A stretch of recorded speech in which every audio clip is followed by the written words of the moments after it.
Bacardí es la empresa de más éxito de todas las que fundaron aquellos adolescentes catalanes que se fueron a hacer las Américas. Unos para huir del servicio militar obligatorio y otros para hacerse ricos. Su ron se ha hecho mundialmente famoso y después de tantos años, el negocio sigue en manos de 400 miembros descendientes de la misma familia. Esta es su historia. Facundo Bacardí Massó llegó a Santiago de Cuba con 2 de sus 8 hermanos, Joan y Magí.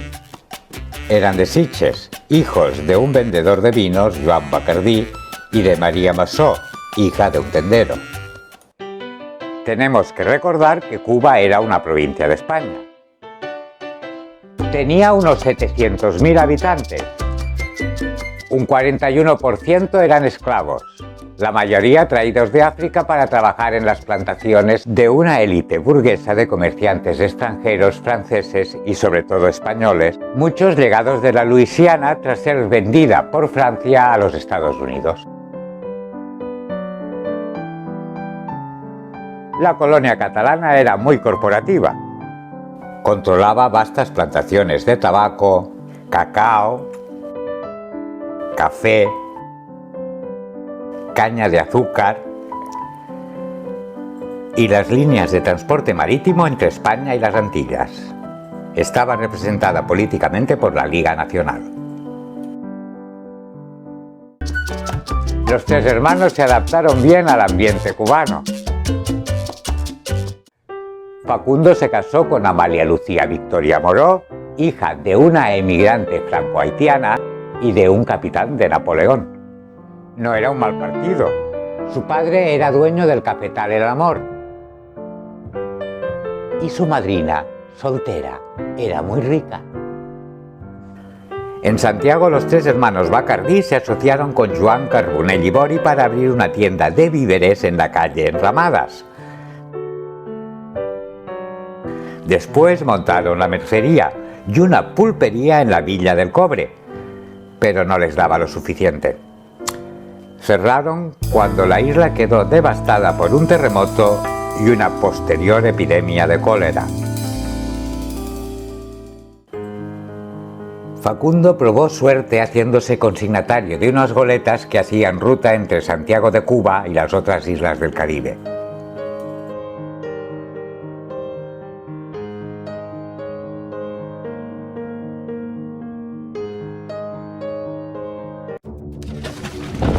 Navegaba en la Esperanza hacia la Martinica cuando un ciclón les obligó a varar hasta que amainara el temporal. En una taberna del puerto, Facundo observó a un hombre rubio, vestido elegantemente, que portaba 2 maletas. Se le notaba inquieto.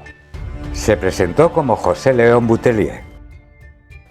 Era un marchante de vinos franco-cubano.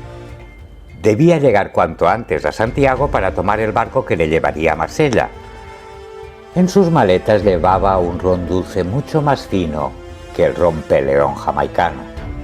Facundo escuchó fascinado las historias que el francés le contaba sobre el negocio de los aguardientes. Se enteró que antiguamente los esclavos tomaban una bebida alcohólica, extraída de la fermentación de la yuca y el maíz, y que ahora se bebía sobre todo el aguardiente, y que el azúcar de caña era el ingrediente clave para la obtención de un buen ron.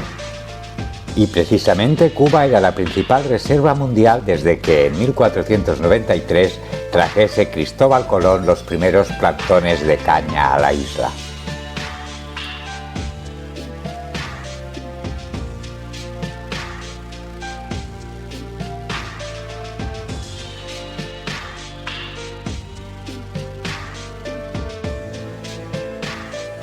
Era el momento y el lugar adecuados para montar el negocio del siglo. En un visto y no visto acabaron siendo socios Facundo, sus hermanos y el francés. Compraron una de las 4 pequeñas destilerías que había en Santiago y registraron su empresa, Bacardí, Boutelier y compañía. Los Bacardí Boutillier hicieron muchas pruebas con diferentes levaduras y añejamientos de aguardiente para conseguir un ron de calidad. El resultado fue el hoy cotizadísimo Bacardí 1873 o extra seco. La sociedad duró 12 años, hasta que Boutillier dejó la compañía desanimado por los bajos beneficios. Entonces la empresa quedó bajo el control exclusivo de los Bacardí.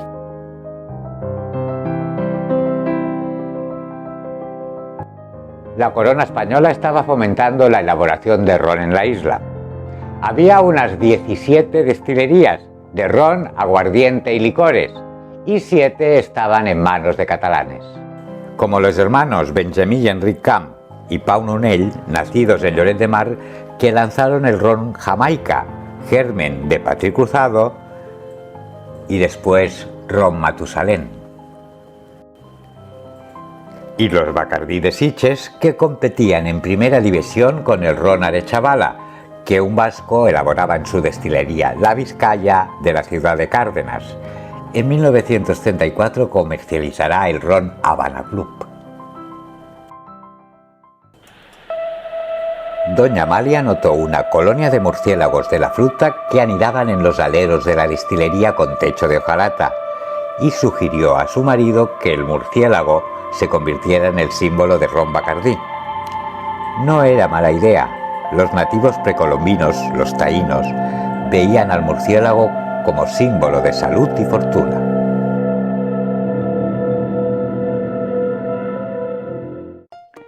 Santiago de Cuba era una pequeña ciudad llena de vendedores, esclavos y comerciantes.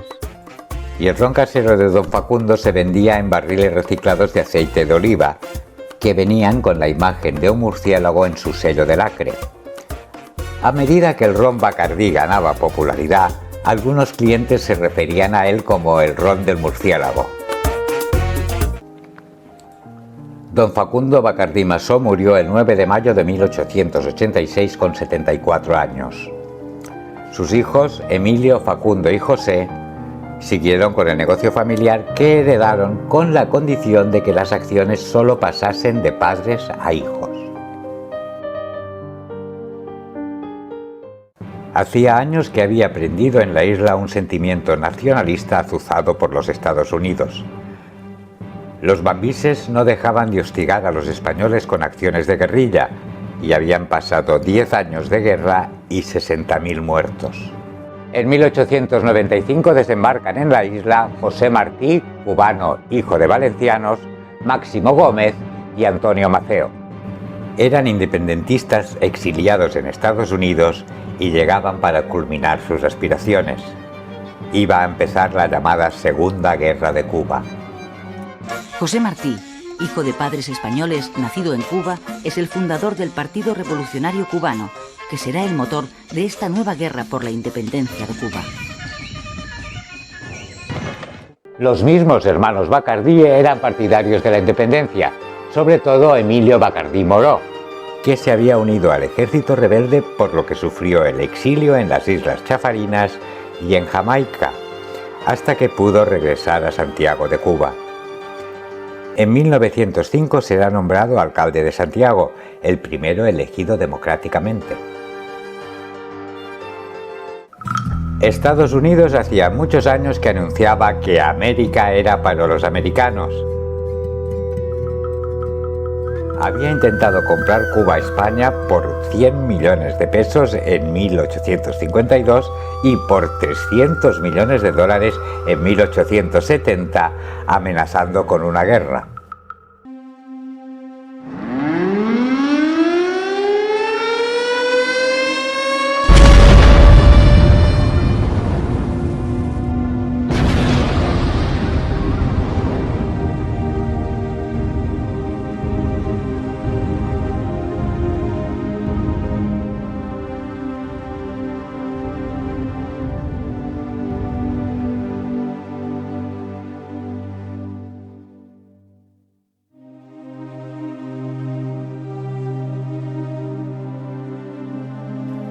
La explosión del buque norteamericano Usmain en el puerto de La Habana y la muerte de sus 268 tripulantes fue la chispa para que Estados Unidos entrase en guerra culpando a España del sabotaje. En realidad, la explosión se debió a un estallido en una de sus calderas.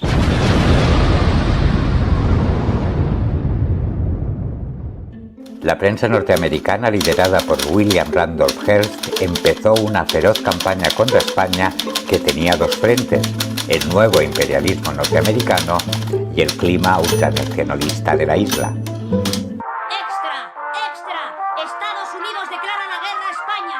Léalo en la edición especial del mundo. Se llama reclutamiento de quintas al sorteo que se realiza para elegir entre los mozos útiles una quinta parte de ellos.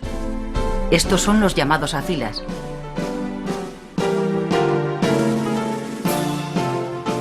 La isla se llenó de soldados españoles, jóvenes pobres que no habían podido pagar las 1.500 pesetas para librarse de ir a filas, y de soldados americanos. Uno de ellos llegará a ser presidente de los Estados Unidos. Era Theodore Roosevelt, un subsecretario de la Marina de Guerra que, al estallar la guerra contra España, presentó su dimisión para ir a combatir como teniente coronel de un regimiento de voluntarios, los Rough Riders.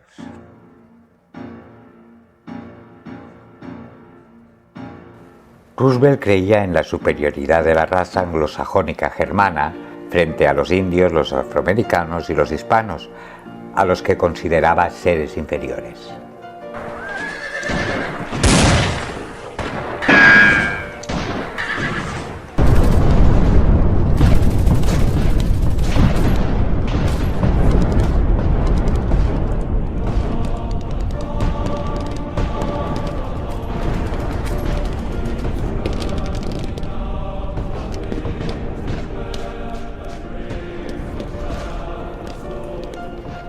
Tras 113 días de guerra,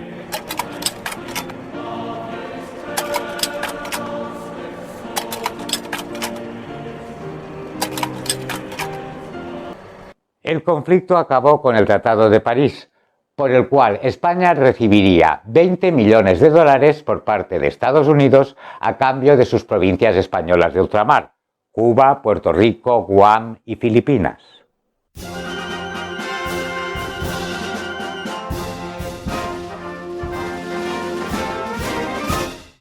Curiosamente, el último buque español que aguantó el ataque americano era el Cristóbal Colón y había sido construido en Génova.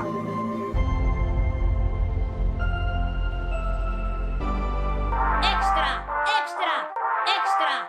¡Extra! El 20 de mayo de 1902 se proclamó la República de Cuba, que por un tiempo tutelará a Estados Unidos.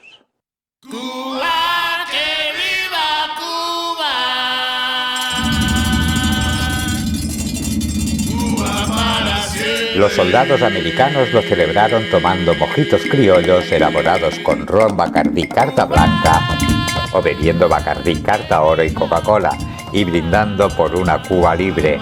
Había nacido el famoso Cuba Libre, el cubata.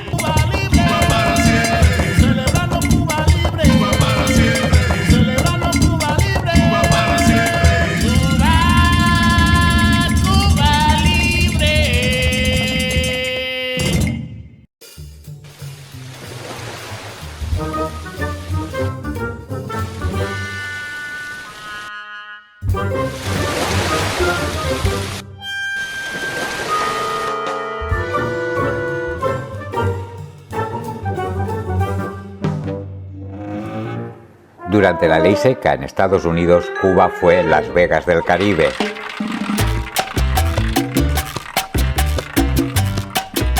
Los casinos estaban controlados por la mafia norteamericana.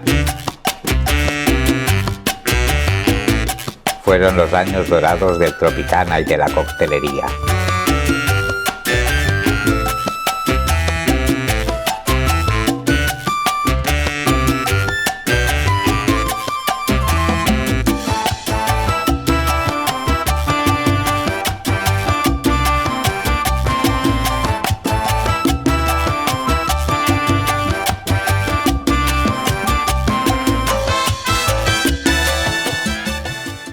Pero volvamos a la historia de los Bacardí. Tras la muerte de los tres hermanos, la empresa la dirigió durante más de 30 años José María Bosch, Pepín para los amigos, criollo de ascendencia catalana, casado con Enriqueta Sueg Bacardí.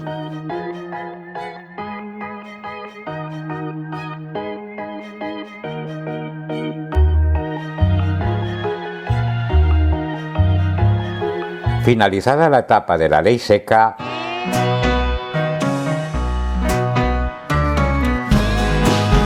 Bosch exigió ante la Corte Suprema de Nueva York la obligación para los bares que, cuando se pidiera un cóctel Bacardí, zumo de lima, un toque de granadina y ron Bacardí, debía llevar el ron de esa marca y no otra.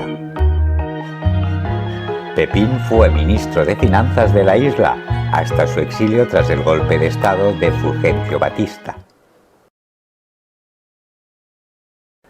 Durante su mandato se construyó el edificio Bacardí para alojar las oficinas de la empresa. Fue el primer rascacielos en estilo Art Deco y el más alto de la isla.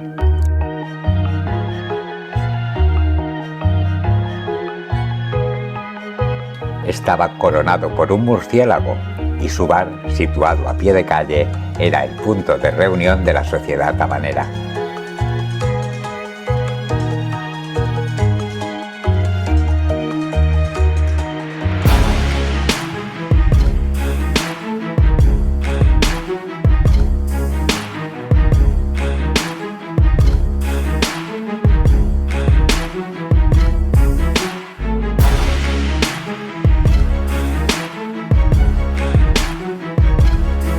Tras la victoria de la Revolución, Bacardí patrocinó las apariciones de Castro en la televisión.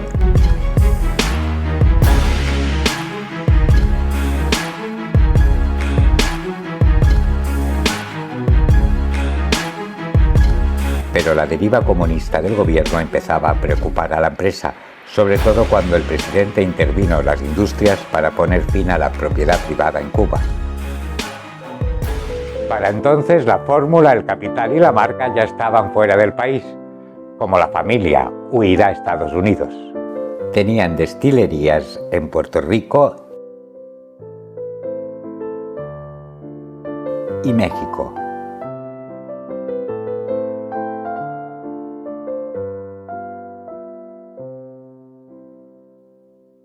En Barcelona desde 1910 ya disponían de una embotelladora.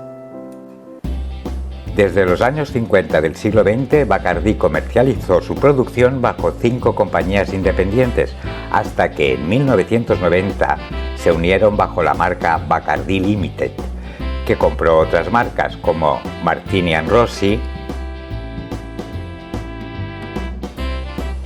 el vodka Grey Goose, el whisky Dewars o la ginebra Bombay Sapphire. Actualmente su presidente es un tataranieto de su fundador que lleva su mismo nombre de pila, Facundo Bacardí.